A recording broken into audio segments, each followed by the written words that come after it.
মই ভিডিঅ' বনালে কেইটামান জেহাদীৰ বাচ্চা মায়েকৰ 17 বাৰ মান হালালা হোৱাৰ পাছত জন্ম পোৱা ব্যক্তি কেইটামানে কমেণ্ট কৰবা মই বোলে হিন্দু মুছলিম কৰো। মই যদি ভিডিঅ' বনালে হিন্দু মুছলিম কৰাই হয় তেতিয়াহ'লে আগতে ভিডিঅ'টো চাওক। मेरे को हर महीने लड़की पटाने के 50,000 मिलते हैं और शादी करने के बाद 5 लाख रुपए मिलते हैं। याद करने के लिए बुला गया था, मस्जिद से पैसे मिलते। कितने? 5 लाख रुपए। और लड़की घुमाने के लिए 50,000 रुपए। कब मिलते थे? गाड़ी मिली है, देखो गाड़ी बड़ी सब उन्होंने अरेंज कर गए थे। लड़की शादी कर देखते थे को बच्चे पैदा करने को और छोड़ देने का लड़की को। शादी करा लड़की से बच्चे पैदा करने को। सच बोल रहा है, तू कहीं की कसम खा के बोल रहा है? कुरान की कसम। আৰু এই কথাবিলাকত যদি মাত মাতাওঁতে মই হিন্দু মুছলিম কৰা হয়, মই কৰো হিন্দু মুছলিম। আপোনালোকে চিন্তা কৰক, আপোনালোকৰ ছোৱালীৰ ৰেট আছে এটা, যদি পতাব পাৰে, যদি বিয়া কৰাব পাৰে, বিয়া কৰাই যদি বাচ্চা বনোৱা মেচিন বনাব পাৰে আৰু 3-4টা মান জন্ম দি কিনে যদি এৰি দিব পাৰে, এটা ৰেট আছে।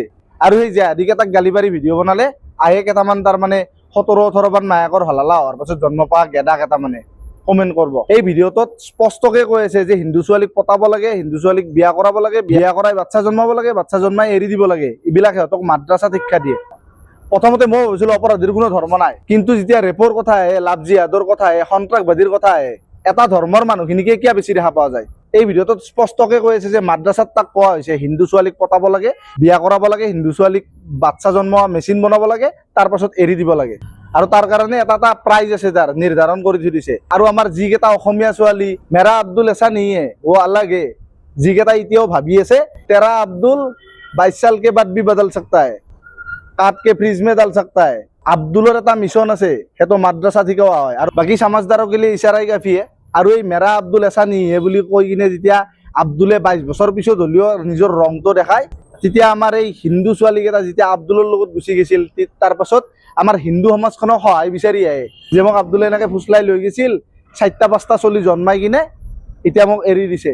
আমাৰ হিন্দু সমাজখনক বুঢ়া আঙুলি দেখাই কিনে গুচি যায় আব্দুলৰ লগত। আৰু যেতিয়া 4টা-5টা চলি জন্ম দিয়াৰ পাছত, তাইক এৰি দিয়াৰ পাছত আমাৰ হিন্দু সমাজখনৰ ওচৰত বা আমাৰ হিন্দু সংগঠনকেইটাত সহায় খুজিব আহে যে মোৰ লগত অন্যায় হৈছে, সেইকেইটাক বুঢ়া আঙুলি দেখাই দিব লাগে, আব্দুলৰ লগত থাকিব দিব লাগে, 17 বাৰ হালালা হবা দিব লাগে। ভিডিঅ'টো ইমানখিনি আছিল। আপোনাৰ মন্তব্যটো কমেণ্ট কৰি জনাব একদম নাপাহৰিব। আৰু যদি ভিডিঅ'টো শ্বেয়াৰ কৰিব পাৰি বুলি ভাবে তেতিয়াহ'লে শ্বেয়াৰ কৰি দিব। ধন্যবাদ। জয় শ্ৰীৰাম, জয় অসম।